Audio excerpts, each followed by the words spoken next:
எல்லாரையும் நான் நேரலை போட தான் சொல்லுவேன். சபாநாயகர்கிட்டே நான் கோரிக்கை வைக்க போறேன். ஏன்னா அப்பதான் யார் யார் எப்படி எப்படி பேசுறாங்க, மரியாதை இல்லாம பேசுறாங்க, உடல் மொழியில பேசுறாங்க, கெட்ட வார்த்தை பேசுறாங்கிறதெல்லாம் வெளில தெரியணும். அந்த பக்கம் எல்லாம் பண்ணாங்க.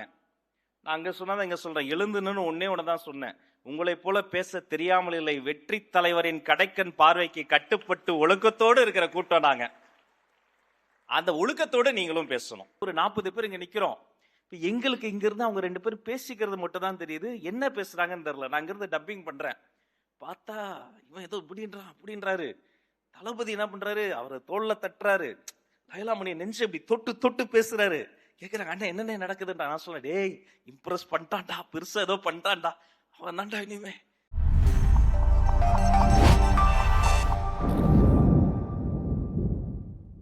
பெரியோர்களே, தாய்மார்களே, அன்பர்களே, நண்பர்களே, நல்லவர்களே, வல்லவர்களே, சொந்தங்களே, பந்தங்களே, நாளும் தெரிந்தவர்களே, அவர்களே, இவர்களே, தளபதி நெஞ்சில் குடியிருக்கும் நண்பர்களே, நல்ல ஒரு காலை பொழுதில் இனிய தமிழ் வணக்கம். தமிழ் திரையில் ஒரு மூத்த கலைஞர், மதிப்பிற்குரிய ஒரு கலைஞர் அண்ணன் பிரகாஷ் ராஜ் அரசியல் வேறுபாடுல ஒரு வாட்டி சொன்னாரு, டிரைவர் பையனை நீ எம்எல்ஏ ஆக்குவியா? அவன் கோபமா சொல்லிட்டாரு. எங்க சிஎம் கொஞ்சம் வித்தியாசமானவர். எம்எல்ஏ மட்டும் இல்ல, நடந்து கொண்டு இருக்கிற சட்டமன்றத்தினுடைய கொறடாவாகவே ஆக்கிவிட்டார். அன்பு தம்பி செல்லம் சபரிநாதன் அவர்களே, அண்ணா நகரை எங்கள் அண்ணன் நகராக மாற்றி காட்டிய சாகசக்காரன் சட்டமன்ற உறுப்பினர் ராம்குமார் அவர்களே, புன்னகை மன்னன் பூக்கடையார் அண்ணன் அவர்களே, கழக மாவட்ட செயலாளர், என் பாசத்திற்குரிய போர் யானைகள் பகுதி செயலாளர்கள் ராஜேஷ் மற்றும் நந்தா அவர்களே, வட்ட செயலாளர்களே, சகல அணி உறுப்பினர்களே, தமிழ் திரையுலகினுடைய மிகப்பெரிய ஒரு ஜாம்பவான் பொக்கிஷம், அதே சிரித்த முகத்தோடு எத்தனை 4 தலைமுறை தாண்டி வீறு நடை போடக்கூடிய சிங்கப்பெண் ஜெயசித்ரா அம்மா அவர்களே, சகல இயக்குநர்களே, தயாரிப்பாளர்களே, இந்த விழா இப்படி நடப்பதற்கு ஒண்ணும் இல்ல, நடத்திக்கங்கன்னு மட்டும் தான் நான் சொன்னேன். நல்லா பண்ணுங்க, நல்லதை பண்ணுங்கன்னு தான் சொன்னேன். சொன்ன சொல்லை வேதமாக மாற்றி காட்டி குறைந்த நாளில் நிறைந்த நிகழ்ச்சியை நடத்தி காட்டும் சாகசக்காரர் தளபதி பக்தன் அண்ணன் அம்மா கிரியேஷன்ஸ் டி சிவா அண்ணன் அவர்களே, பாடலாசிரியர் சிவா அவர்களே, அநேகமா தேசிய விருது பாட்டுக்கு வாங்கிடுவீங்கன்னு நினைக்கிறேன். சூப்பரா இருந்ததுண்ணா, அருமையா இருந்தது, நல்ல பாட்டுண்ணா. அந்த பாடல் அவர் எழுத அம்மாவுடைய தவ புதல்வன் அம்ரீஷ், அன்பு தம்பி, எங்க பார்த்தாலும் ஓடி வந்து கட்டி பிடிச்சிருவாரு. அவர் இசையமைக்க அந்த குட்டி குழந்தைகள் பாட உண்மையிலே எனக்கு கண்ணு கலங்கிருச்சு, ரொம்ப எமோஷனல் ஆயிருச்சு. இந்த மனுஷனுக்கு எத்தனை பெரிய அன்பு பாருங்க. இந்த நிகழ்ச்சி வெறும் பிறந்தநாள் நிகழ்ச்சியா இருந்துடக்கூடாது. வாகை தலைவனுக்கு வாழ்த்தரங்கம்னா வாழ்த்த போவது யார்? சுவாமி விவேகானந்தர் அவர்கள் சிகாகோவில் பேசிய பேச்சு ஒட்டுமொத்த உலகத்தை புரட்டி போட்டதையே லேடிஸ் அண்ட் ஜென்டில்மென் என்று ஆரம்பிக்காமல் சகோதர சகோதரிகளை என்று சகோதரத்தை பரப்பினார். அந்த மாபெரும் மனிதன் சொன்னார், 100 இளைஞர்கள் தாங்க இந்த தேசத்தை மாற்றுகிறேன். இதோ இந்த மேடையில் அந்த 100 இளைஞர்களை இந்த தேசத்திற்காக தருகிறோம். இது உங்களுக்கான நிகழ்ச்சி. நல்லா பேசுங்க, நல்லதை பேசுங்க. என்ன பேசினாலும் இதயத்தில் இருந்து பேசுங்க. பேச்சில் 2 வகை, மூளையில் இருந்து சிந்தித்து பேசுவது ஒரு வகை, இதயத்தில் இருந்து பரிசுத்தமாக பேசுவது 2வது வகை. நாகரிகமாக பேசுங்க, நல்ல பல கருத்துக்களை பேசுங்க. மனதில் தோன்றிய கருத்துக்களை அப்படி ஒரு முறை யோசித்து பார்த்து பேசுவது ஒரு வகை. நாம் பேசுவதை கேட்டு அனைவரும் யோசிக்க வைப்பது இன்னொரு வகை. பொதுவா பேராசிரியர் கூஞான சம்பந்தம் ஐயா 3 படிநிலைகளை பேச்சாளர்கள் சொல்வார். நீங்க இருக்கிறதால இதை நான் உங்களுக்கு சொல்லணும். முதல் நிலை நன்கு தயாரித்து பார்த்து பேசுவது. இப்ப பள்ளிக்கூடங்கள்லாம் அப்படிதான் பேசுவோம். மேடையில போய் எழுதி வைத்து பார்த்து அவர்கள் இவர்கள்னு சொல்லி பார்த்து பேசுவோம். 2வது நிலை நல்லா தயாரித்து கொண்டு பார்க்காமலே பேசுவது. கல்லூரி காலங்களில் பேச்சு போட்டிகள்ல நீங்க அப்படிதான் தயாரிப்பு பண்ணிடுவோம், அங்க போய் பார்க்காமலே பேசுவது. 3வது ஒரு படிநிலை இருக்குங்க, தயாரிக்கவே வேண்டாம், நடுராத்திரி எழுப்பி விட்டா கூட பேசுவது. அப்ப நீங்க முழு நேர தொழில்முறை பேச்சாளரா மாறிடுவீங்க. கம்பன் கடகத்திலே பேசுவது, திருக்குறள் பேரவையில் பேசுவது, மாபெரும் சபைகளில் முழங்குவது, சொற்பொழிவாற்றுவது, குடமுழக்கில் பேசுவது. இது 3வது நிலை. அப்ப தயாரித்து குறிப்பெடுத்து பார்த்து பேசுவது, குறிப்பெடுத்து பார்க்காமல் பேசுவது, குறிப்புகள் தேவையின்றி பேசுவது.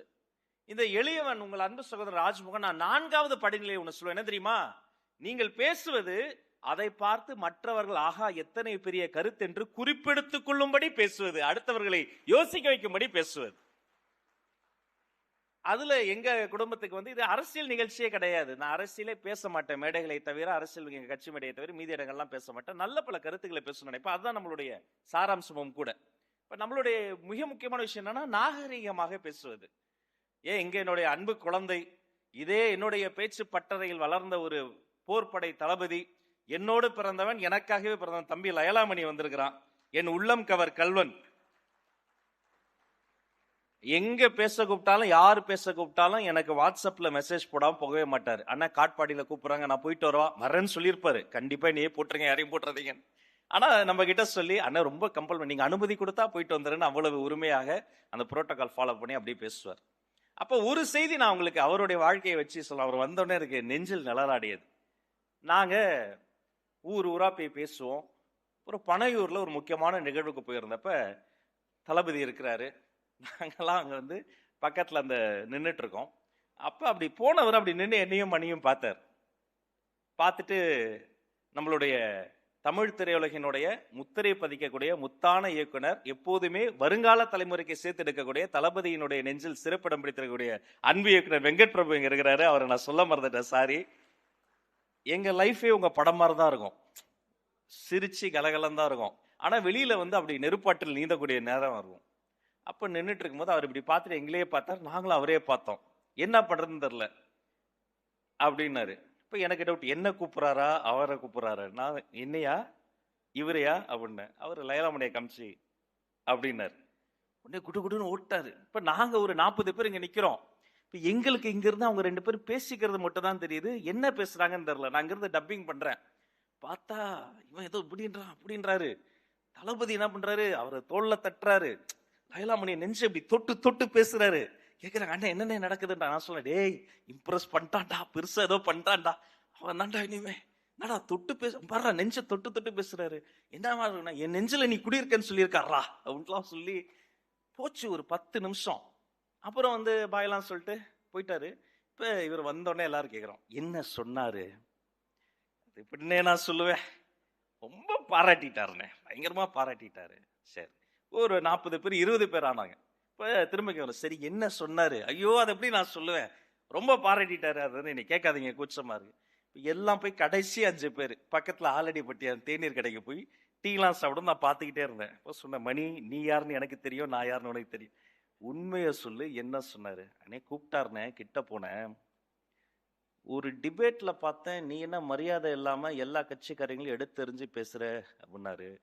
இன்னொரு வாட்டி அப்படி பேசினா உன்னை தூக்கிடுவேன்னு தோல்ல தட்டினாரு. இல்ல தலைவா, உங்களை பத்தி தப்பா பேசும்போது எனக்கு கோபம் வந்துருச்சு, அதனால கோபத்தின் வெளிப்பாடு என் நெஞ்சு அப்படியே வெடிச்சிச்சு. நெஞ்செல்லாம் வெடிக்க கூடாது, உள்ளேயே வச்சுக்க, இல்லைன்னா உன்னை என்ன பண்ணணும் அப்படின்னு திட்டிருக்காரு ஃபுல்லா. அவன் சொல்றதை கேட்டு எனக்கு வந்து, அவர் சொல்றதை கேட்டு ஆடி போச்சு. ஏன்பா இவ்வளவு திட்டி இருக்கிறாரு, அப்புறம் ஏன்பா பாராட்டினாரு? இல்லைன்னா அப்புறம் பாராட்டுறாரு சொன்னா தானே நமக்கு கெத்தா இருக்கும். ஆனா நான் யோசிச்சு பாக்குறேன், எதுக்கு திட்டினாரு? திமுகவையும் அதிமுகவையும் திட்டினதுக்காக ஒரு மனுஷன் கூப்பிட்டு திட்டுறாரு. அப்படிலாம் நாகரிகம்லாம் பேசான்னு சொன்னா, இவரை விட நாகரிகமான மனிதனை நீங்கள் எங்க பார்க்க முடியும்? உலகத்திலேயே பார்க்க முடியாது. அந்த நொடி எங்க எல்லா பேச்சாளர்களும் போன் பண்ணி நான் சொன்னேன், தம்பி தப்பி தவறி கூட நாகரிகம் இல்லாம யாரையும் எடுத்தெறிஞ்சு பேசுற, அரவணைச்சு பேசுங்க, எதிரியே கை தட்டி பேசுங்க. குரடா இருக்காரு, அவருக்கு தெரியும் சட்டமன்றம் என்ன நடந்ததுன்னு தெரியும். எல்லாரையும் நான் வந்து நேரலை போட தான் சொல்லேன். சபாநாயகர்கிட்டே நான் கோரிக்கை வைக்க போறேன். ஏன்னா அப்பதான் யார் யார் எப்படி எப்படி பேசுறாங்க, மரியாதை இல்லாம பேசுறாங்க, உடல் மொழியில பேசுறாங்க, கெட்ட வார்த்தை பேசுறாங்கிறதுலாம் வெளில தெரியணும். அந்த பக்கம் எல்லாம் பண்ணாங்க.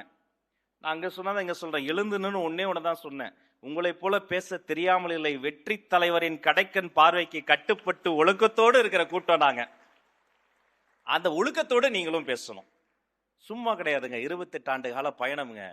இதே என்னுடைய எழும்பூர் அரசு மருத்துவமனையில பிறந்த தலைவன், என் தலைவன் ஒரு சாதாரண துணை இயக்குனர், கஷ்டப்படுற சூழல்ல பிறந்தார், கஷ்டப்பட்டு தான் பிறந்தார். நானும் அதே எழும்பூர் மருத்துவமனையில தான் பிறந்தேன். அங்க பிறக்கக்கூடிய குழந்தைகளுக்கு, அவர் பிறந்த தினத்தில் பிறக்கக்கூடிய குழந்தைகளுக்கு, அன்று பிறக்கும் குழந்தைகளுக்கு தங்க மோதிரம் போடக்கூடிய கூட்டம் எங்களுடைய கூட்டம். தளபதி போடலாம், எங்க செயலாளர்கள்லாம் போய் போடுவோம். 28 வருஷமா போட்டுக்கிட்டு இருக்கோம்.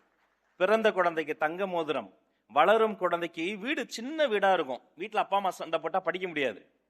அப்ப வளரும் குழந்தைக்கு படிப்பதற்காக விஜய் படிப்பகம், குடிப்பகம் அல்ல படிப்பகம் நடத்தக்கூடிய கூட்டம் எங்க கூட்டம்.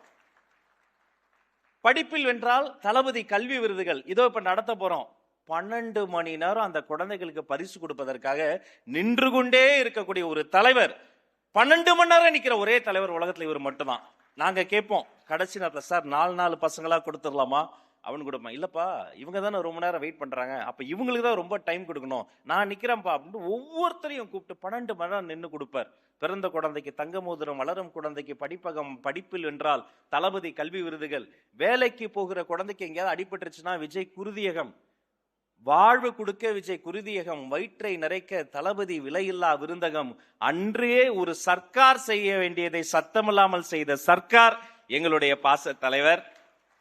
அவரிடமிருந்து நம்ம என்ன கத்துக்கணும் அப்படின்னா, இந்த சோசியல் அவேர்னஸ், இந்த சோசியல் வெல்னஸ் ப்ரோக்ராம் அவ்வளவு சீக்கிரத்துல நீங்க தளபதி ரசிகர் மன்றம்னு நீங்க போர்டு வைக்க முடியாது, அனுமதி தரமாட்டோம். நீங்க போயிட்டு அப்பெல்லாம் அந்த கோனிகா பிலிம் ரோல் இருக்கும், 32 போட்டோஸ் எடுக்க முடியும். அந்த ரோல் எடுத்துட்டு போய் ஒரு பேனா, பென்சில், நோட்டு புத்தகம் வாங்கி ஏழை குழந்தைக்கு கொடுத்து போட்டோ போட்டு ஆல்பமாக கொண்டு வந்து சமூக பணி செய்வதற்கு நான் தயாராக இருக்கிறேன்னு ஒரு போட்டோ ஆல்பம் கொடுத்த பிறகுதான் இளைய தளபதி விஜய் ரசிகர் மன்றம் 14-15 வச்சுக்கோன்னு பர்மிஷன் தருவது. சமூக சேவை எங்களுடைய டிஎன்ஏ, அதுதான் எங்களுடைய அடிப்படை பவுண்டேஷன். அதற்கு தயாரான பிறகு 52 சனி ஞாயிறு வரும் வருடந்தோறும். அதுல ரொட்டிப்பால் முட்டை திட்டம் நாங்களே திட்டங்களை உருவாக்கிக்கிட்டோம். என்னது, நாங்க 4 பேரு, தங்கச்சி நந்தினி ரொட்டி வாங்கிப்பாங்க, அவர் ராகவேந்திரன் முட்டை வாங்கி வேவிச்சுக்குவார், நான் பால் எடுத்து பிளாஸ்க்ல எடுத்துக்குவேன். நாங்க ஒரு குடிசை பகுதிக்கு போறது, அங்க இருக்க குழந்தைகள்லாம் ஊட்டச்சத்து குறைபாடா இருக்கும், கூப்பிட்டு ஒரு குழந்தைக்கு பால், ஒரு குழந்தைக்கு முட்டை, ஒரு குழந்தைக்கு பிரெட். எப்ப ஆரம்பிச்சது இது? இந்த நிகழ்ச்சி முடிச்சுட்டு அங்கதான் போறோம்.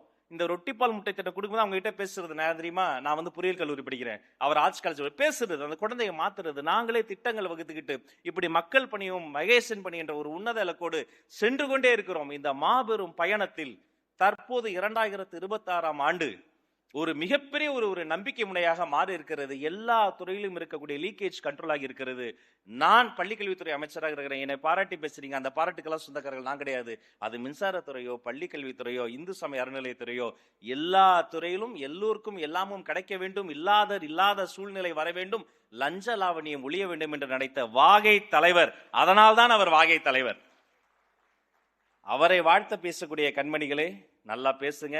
நான் ஒரு 2-3 பேர் பேச்சை கேட்டுட்டு அடுத்தடுத்த நிகழ்ச்சிகளை முடித்து, நீங்கள் பேசி முடிக்கும் போது நான் இங்கு வந்திருப்பேன். மொத்த பேச்சையும் ஆவணப்படுத்துங்கள். அடுத்த தலைமுறைக்கு ஒரு பாட புத்தகத்தை கொடுப்பதை போல அவர்கள் பேச்சுகளை நீங்கள் கொடுங்கள். எங்கள் பேச்சு பட்டறைக்கு நீங்களும் தேவை. இந்த நாடு நலம் பெற உங்கள் அன்பும் ஆதரவும் ஆற்றலும் தேவை.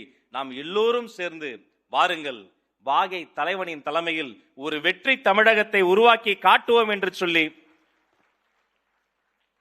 வெகு நேரம் காத்திருந்து உலகத்துக்கு நாங்க தெரியணுங்கிறதுக்காக நின்று கொண்டே விதவிதமாய் படம் எடுக்கக்கூடிய ஊடக நண்பர்கள், போட்டோகிராஃபர்ஸ், கேமராமேன், தன்னார்வலர்கள், மகதீர் சார், வாலண்டியர்ஸ், அத்தனை பேருக்கும் இந்த நேரத்தில் இதயபூர்வமான வாழ்த்துக்களை சொல்லி, என்ன மாதிரியே விஜய் டிவி தமிழ் பேச்சு எங்கள் மூச்சு நிகழ்ச்சியில எனக்கு அடுத்து வந்த சீசன்ல முதல் பரிசு வென்ற அன்பு தம்பி ராகவேந்திரன் அவர்கள், சிங்கப்பெண் சிவநந்தினி அவர்கள் சொன்ன உடனே ரொம்ப பெரும்பாடுபட்டு அண்ணனுக்கு பலமா நின்னாங்க. அவர்களுக்கும் இந்த நேரத்தில் வாழ்த்துக்களை சொல்லி, உங்கள் அனைவருக்கும் நல்லதே நடக்கட்டும், நலமே சொல்லட்டும் என்று நன்றி பாராட்டி விடைபெற்று செல்கிறேன். நன்றி, தமிழ் வணக்கம்.